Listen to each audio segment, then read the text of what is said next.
Ini ada pertanyaan, Buya ya. Assalamualaikum warahmatullahi wabarakatuh. Ustazi Buya Ar-Razi Hasyim hafizakumullah.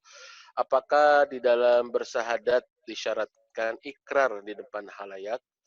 Bagaimana dengan non-muslim yang dalam hidupnya percaya bahwa Tuhan adalah Allah dan Isa hanyalah seorang rasul, akan tetapi keyakinan ini tidak diikrarkan, tapi diucapkan secara sadar, khususnya ketika diskusi, sehingga ia pun tidak merasa muslim yang harus mengerjakan syariat Islam. Nah, apakah sah muslimnya atau tidak? Ya, ini pertanyaannya berkaitan dengan akidah ya, karena tadi hadis yang pertama kita baca beririsan dengan ilmu akidah. Syahadah itu dia adalah persaksian. Seseorang disebut muslim ketika dia mempersaksikan bahwa dia menerima uluhiyahnya Allah SWT dan risalah Nabi Muhammad Sallallahu Alaihi Wasallam. Masalahnya dia tidak menjalankan syariat Islam. Itulah yang cerita. Ya. Dia percaya saja itu sudah cukup disebut sebagai mukmin. Itu sudah cukup disebut sebagai mukmin. Karena aslul iman tasdik bil qalbi. Dasarnya ilmu iman adalah tasdik di dalam kalbu. Apa dalilnya? Coba antum lihat semua ayat yang menyebutkan iman dan amal soleh. Selalu dipisah. Wal asri dia paling gampang. Wal asri innal insana lafi khusrin illa alladhina amanu wa amilus salihat. Jadi semua orang merugi kecuali orang-orang yang beriman dan amal soleh. Jadi emang dipisah. Satu amal kalbu, satu amal zahir. Jadi orang ini mungkin sudah beres di amal kalbunya. Tinggal dia mencari pelan-pelan mengenai amal zahirnya. Dan ini tidak boleh dipaksa, teman-teman. Ya, orang yang menjalankan dan mengenal Islam dengan kecerdasannya, dengan kesadaran utuhnya, itu lebih terpuji daripada orang yang menjalankan syariat Islam dengan terpaksa. Jadi kita doakan saja dia, tinggal disentil-sentil dikit, nanti dia akan ketemu jalannya, insya Allah. Jadi secara ilmu akidah, orang ini sah disebut mukmin. Ya, lanjut. Walaupun tidak secara formal dia mengucapkan syahadat dan mengaku diri sebagai muslim ya? Enggak perlu. Itu kan cuma untuk buat surat aja, surat mu'alaf. Oh iya, iya. Iya. Ya, betul-betul ya. Jadi sah keislamannya selama dia meyakini kemudian bersyahadat ya Bu ya. Betul ya. Baik, ini terkait dengan masalah bab takdir saya dahulukan ya. Ya. Saya ingin bertanya mengenai takdir. Saya pernah mendengar ada takdir yang tetap dan ada takdir yang bisa berubah. Mohon penjelasannya Bu ya. Iya. Dalam hadis la yughayyirul qada illa du'a. Tidak ada yang bisa merubah qada kecuali doa. Jadi teman-teman semua, Allah itu menentukan sesuatu yang kita sebut takdir, surah Al-Furqan ayat 2 ya. Di akhir ayatnya itu disebutkan bahwa Allah menetapkan sesuatu sesuai dengan takdirnya, ukurannya. Maka takdir itu artinya ukuran sesuai dengan kudrah iradah Allah Subhanahu wa taala. Kudrah iradah Allah berarti kudrah kekuasaannya, iradah berarti kehendaknya. Tapi Allah itu punya hak mutlak yang disebut sifat jaiz. Yang disebut sifat jaiz. Sifat jaiz inilah nanti yang bisa kemudian merubah sesuatu ketentuan yang belum ia tunaikan. Contohnya, besok kita ngapain? Kan belum jelas. Nah, dengan orang berdoa, disitulah Allah menitahkan perubahan dalam hak azalinya. Jadi teman-teman, mungkinkah takdir berubah? Takdir yang disebut qada atau takdir mu'allaq itu bisa berubah. Takdir yang masih gantung, belum terjadi. Tapi takdir yang sudah mubram, yang sudah terjadi kemarin. Contoh, kenapa sih saya terlahir sebagai orang Indonesia, ya, suku A, suku B, suku C, kenapa enggak di sana, di sini, suku A, suku B. Itu yang disebut takdir yang kita sudah nggak bisa rubah. Antum mau rubah mukanya, seperti dulu ada penyanyi terkenal itu ya, dia rubah wajahnya dan jadi putih, tetap saja dia disebut orang negro. Ya, kira-kira seperti itu. Jadi takdir bisa dirubah dengan hak jaiz Allah Subhanahu wa taala. Tapi itu takdir yang belum terjadi, yang disebut dalam hadis qadha, ya. Ya, tafadhal. Ya, terima kasih. Dan ini ada kelanjutannya, Bu, ya, terkait dengan ini, terkait dengan takdir yang bisa dirubah dan takdir yang tidak bisa dirubah, yaitu perbedaan antara qadar, dan takdir. Spesifiknya lebih jelasnya seperti apa katanya, Bu, ya? Mangga. Iya, itu hanya perbedaan bahasa antara para imam ahlus sunnah, terjadi perbedaan definisi apa itu qadar dan qadha. Ada yang mengartikan qadha itu yang azali, belum terjadi. Ada yang sebaliknya, qadar lah yang dianggap yang belum terjadi. Tapi terlepas dari itu, saya lebih memilih sesuai dengan lafaz hadis tadi, bahwa qadha adalah kehendak azali tapi belum terwujud dalam dunia zahir, tapi qadar sudah terjadi. Nah, namun qadar itu sendiri maknanya umum, bahwa qadar itu mencakup qadha dan takdir itu sendiri secara umum ya. Pisah-pisah baru ada istilah qadha dan qadar. Dalam hadis tentang iman, an tu'mina bil qadari khairihi wa syarri.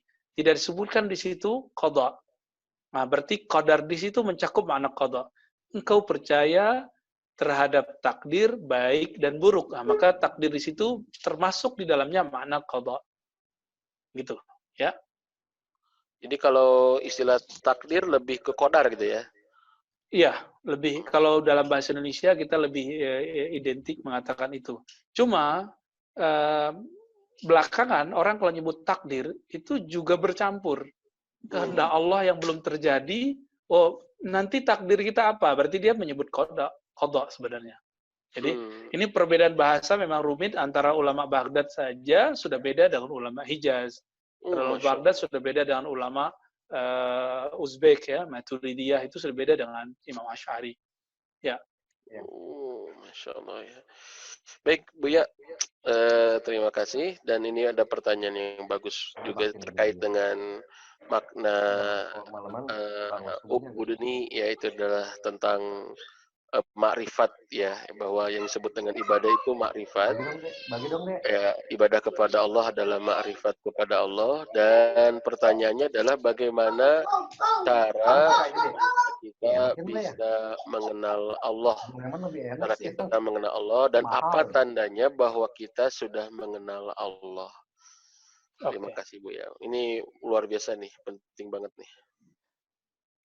Nah, ini harus dipisah.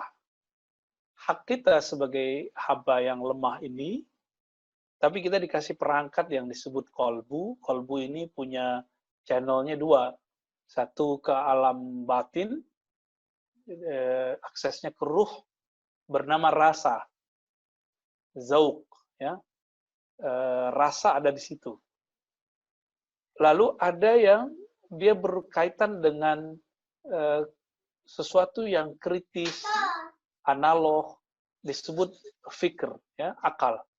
Jadi Allah memberi kita dua itu, maka antum coba kenali Allah dengan dua metode ini. Untuk akal itu hanya bisa menerima sesuatu yang sudah pernah dia lihat atau yang bisa digambarkan. Maka muncullah ayat Al-Quran, laisa kamitslihi syai'. Tiada sesuatu pun yang menyerupai Allah Subhanahu wa taala secara akal. Atau surah Al-An'am, la tudrikuhul absar wa huwa yudrikul absar. Tidak dapat dicapai oleh pandangan. Lalu muncul kalimat Ibnu Abbas dan Ibnu Mas'ud, tafakkaru fi ala'illah. Kamu fikirkanlah mengenai sifat-sifat kebesaran ciptaan Allah SWT, jangan pikirkan mengenai zat Allah. Dan ini riwayatnya sahih. Adapun kalau disebut ini kalam Nabi, riwayatnya dhaif. Tapi jika disebut ini kalamnya sahabat Ibnu Mas'ud dan Ibnu Abbas, itu dianggap sahih. Begitu perkataan Imam Suyuti dan Imam Nawawi. Ya. Lalu, bagaimana cara mengenal Allah? Tergantung. antum mengenal Allahnya sekarang levelnya level yang mana? Level akli, maka hanya bisa dengan analog sifat. Itulah rahasianya kenapa muncul dulu waktu kecil kita ngaji sifat 20. Anak kecil itu belum bisa mikir, maka dihafalkan dulu sifat 20-nya. Allah wujud, qidam, baqa. Setelah remaja, dewasa seperti sekarang, seharusnya sudah mulai memahami makna sifat 20. Tapi dengan cara yang tepat, gitu. Masa orang sudah berumur 20 tapi dikasih bubur. Gitu. Oh, sebentar. Ya, lanjut Iklan. ya. Ya. Orang udah umur 20 dikasih susu balita, kan nggak cocok. Ya. Susu Promina gitu kan nggak cocok. Ya. Ketika dia masih kecil, kita kasih dia kemampuan menghafal. Maka coba ajarkan anak-anak kita menghafalkan sifat 20, Asmaul Husna. Nah, itu bagus. Ya. Nanti ketika dia remaja, kita teruskan ngajinya. Sama nih teman-teman, semoga ini ada gerakan nanti di kalangan kita. Jadi belajar Quran, awalnya belajar qiraah, membaca. Yang kedua belajar terjemah. Yang paling puncak belajar tafsir. Dan ini harus dilewati. Harus ada di antara antum ini yang concern di dalam bahasa Al-Quran. Karena bahasa Al-Quran itu lebih spesial dari bahasa Arab. Bahasa Arab terlalu biasa. Al-Quran itu bahasa Arab yang digunakan dalam bahasa-bahasa rohani. Nah, kenapa Allah itu nurunkan dengan bahasa Al-Quran, bahasa Arab? Karena Al-Quran dengan bahasa Arab itu menggunakan rasa lebih banyak daripada yang lain. Coba antum lihat Asmaul Husna. Itu 70% itu berbicara rasa. Bukan logika. Coba lihat, bukan rasio ya. Contohnya Rahman, Rahim, itu rasa semua. Zauq. Dan itu hanya bisa dirasakan pakai kolbu. Karena jangankan cinta kepada Allah, sayang kepada Allah, sayang kepada anak, kepada pasangan, itu nggak bisa dilogikakan seperti angka-angka. Apalagi kepada Allah Subhanahu wa Ta'ala. Jadi ukurannya apa? Ukurannya tidak bisa pakai angka-angka, kita cuma kasih indikator. Kalau mengenal secara akliyah, yaitu mampu memahami perbedaan sifat Allah dengan sifat makhluk. Udah cukup. Diringkaslah sebanyak asma sifat itu banyak sekali. Diringkas oleh ulama kita menjadi sifat 20. Yang sekarang dibid'ahkan oleh orang-orang yang tidak paham hakikat dari sifat 20. Ya. Ustaz Hasan dulu kan juga pernah bid'ahin, mantan. Ya. Baik. Yang kedua, kolbu kita punya channel kedua, yaitu ke dalam ruh. Itu yang ditiupkan tadi ke dalam janin kita. Karena ruh ini bukan di sini kampungnya. Ruh itu kampungnya alamul amr. Alam azali sana yang bisa langsung berinteraksi dengan sang peniup ruh.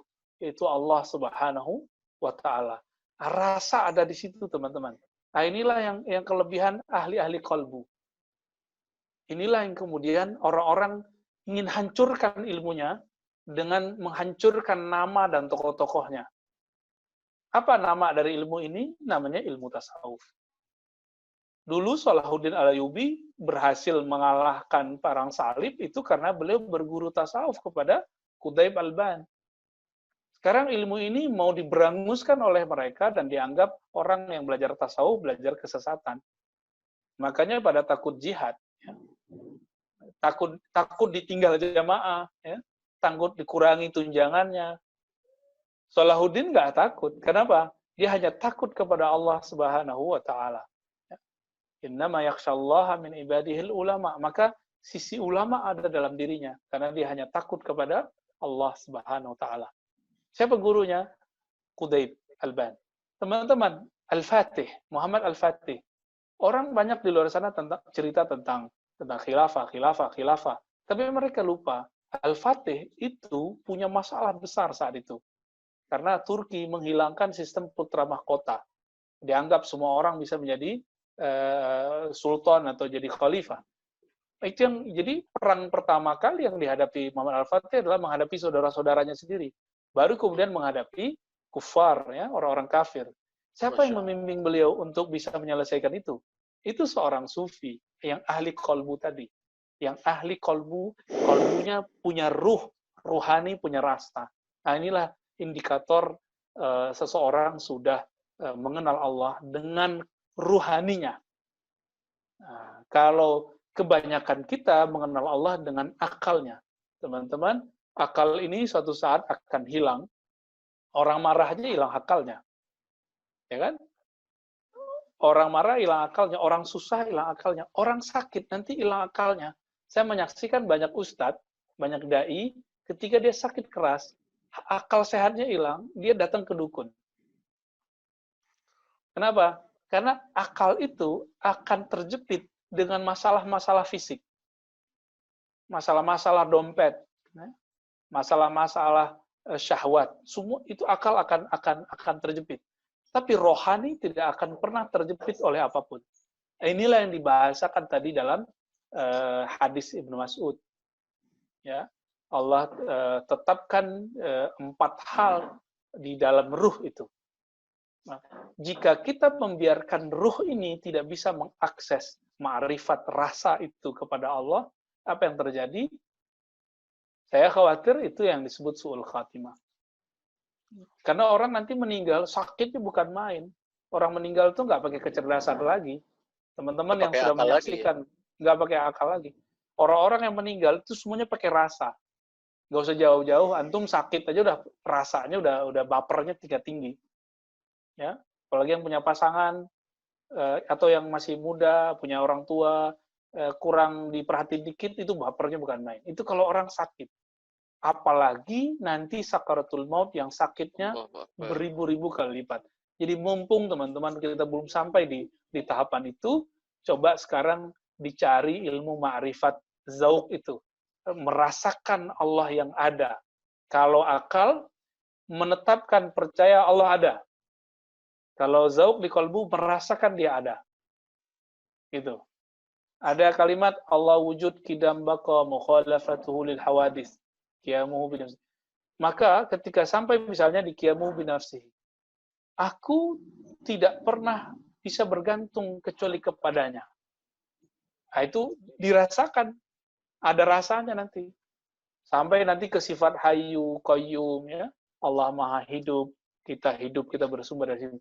Dan itu bisa dirasakan dengan teknik-teknik qalbiyah, ruhaniyah. Begitu Ustaz Hasan. Dan itu tidak bisa di-share lebih dalam di majelis online. Ya, Masya minimal Allah. dicolek-colek dikit lah biar Ustaz Hasan tambah penasaran. Aduh, ini PR lagi tuh, Masya Allah ya. Berarti minimal 2 cara itu, pendekatan akli dan pendekatan ruhi gitu ya, Iya, melalui kolbu yang benar betul. betul, betul.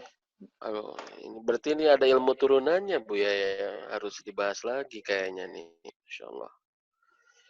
Eh, bahkan saya dikit komen boleh Bu ya? Iya, Minta izin. Afwan ini di tempat saya lampunya mati. Maklum Depok kalau petir lampunya mati. Oh, Ya, lagi hujan ada. Bu ya di sana? Iya benar. Masya Allah. Bahkan bisa jadi mungkin upaya menghilangkan ilmu tasawuf itu salah satu upaya musuh-musuh Islam mungkin ya Bu ya. Betul. Jadi salah satu dari Ghazawat al-Fikriyah, Ghazwul Fikri, perang pemikiran adalah memberanmuskan kerohanian Islam karena semangat jihad ada di situ, teman-teman. Saya Masya Allah. meneliti hampir semua mujahid fisabilillah yang berhasil itu semuanya bertasawuf. Namun di masa Nabi, sahabat, itu tidak diistilahkan. Cuma teksnya tertulis. Coba lihat Hayatus Sahabah, karya Maulana. Al-Kandahlawi ya, Maulana Yusuf Iya. Al-Kandahlawi itu ajib sekali. Itu semuanya hadis yang dipakai. Nggak ada satupun kalam beliau di sana. Orang kayak beliau itu masih dianggap sesat oleh Syekh Albani. Itu bisa bayangkan tuh. Ya, Masya Allah. Kalau dikatakan prioritas nih Bu untuk mengenal Allah melalui 2 konsep channel tadi ya, kolbu kepada akli, kolbu kepada ruhi atau batin ya rasa, itu yang diprioritaskan yang mana? Dimulai dari akal dulu, maka Oh dulu belajar baru. sifat 20 dulu, Hmm. supaya nanti tidak banyak lagi iskal, pertanyaan-pertanyaan yang menghambat lajunya rohani. Rohani ini kalau kesentuh dikit, air mata langsung mengalir. Rohani itu kalau sudah kena, dia nggak akan bisa keluar. Ini yang dimaksud oleh Heraklius ketika dia menguji tentang umat Nabi Muhammad, tapi dengan lisan Abu Sufyan yang waktu itu belum Islam. Apakah ada yang murtad dari umat Muhammad? Kata Abu Sufyan, tidak. Nah, kenapa? Nabi itu di periode Mekah, beliau concern dalam bab kolbu. Maka ayat-ayat Makki hampir semuanya ayat kolbiyah. Ayat kolbu, kisah, kolbu, kiamat, kolbu, akhirat, udah gitu aja, sorga, neraka. Jadi dia nembak kolbu. Maka teman-teman, apapun yang kita rasakan sekarang dalam kajian, dalam membaca, yang dirasa itu akan tersimpan di dalam kolbu dan dia nggak akan pernah hilang. Insya Allah. Tapi apapun yang antum hafalkan, yang antum pikirkan, itu bisa lupa. Dulu mungkin pernah ingat menangis dalam sholat, tapi nggak sering. Tapi kita ingat terus loh. Kenapa? Itulah karakter dari kolbu, dari ruh. Dia selalu mengingat pengalamannya. Antum mimpi ketemu Nabi itu nggak akan pernah lupa. Tapi yang nggak pernah mimpi ya mau ingat apa gitu. Iya, iya, iya. Ya. Betul, betul. Kira-kira begitu Ustaz Hasan. Ya sama mantan aja kadang susah lupa Bu ya. Waduh. Iya, teman-teman sebelah kalau saya emang nggak punya mantan. Masya Allah, terima kasih Bu ya. Aduh, PR lagi nih, Masya Allah ya. Ini ada tambahan Bu ya, masih terkait dengan barusan. Apakah bagian kolbu itu hanya hati saja atau dengan otak dan pikiran? Saya juga pernah membaca satu risalah ulama Mesir yang mengatakan bahwa ketika dalam Al-Quran disebutkan kolbu, maka juga di sana yang dimaksud adalah pikiran gitu ya, atau akal. Bagaimana Bu ya? Oke, ringkasnya begini. Kita ini dari kisah yang diriwayatkan oleh Ibnu Mas'ud tadi, hadis Sahih Bukhari Muslim, disebutkan bahwa manusia ada dua sisi. Pertama, sesuatu yang tumbuh di janin ibunya, di rahim ibunya bernama janin, yang kemudian menjadi tubuh kita ini. Yang kedua, yang setelah tubuh ini jadi miniaturnya di dalam rahim ibu, lalu ditiupkan oleh malaikat ruh, suatu ruh yang sudah membawa karakter-karakter khas. Ya. Maka kita punya dua sisi. Ini hadisnya kan sahih ya. Sisi basyariah, sisi zahir, lalu sisi ruhiyah. Berdasarkan hadis tadi. Jadi kita nggak mau ngambil yang pendapat aneh-aneh lagi, udah langsung dari Rasulullah. Sisi basyariah ini persis prosesnya dengan monyet, ya, kerbau, itu nggak jauh beda. Bahkan kita dengan kera itu sangat mirip sekali proses penciptaan fisiknya.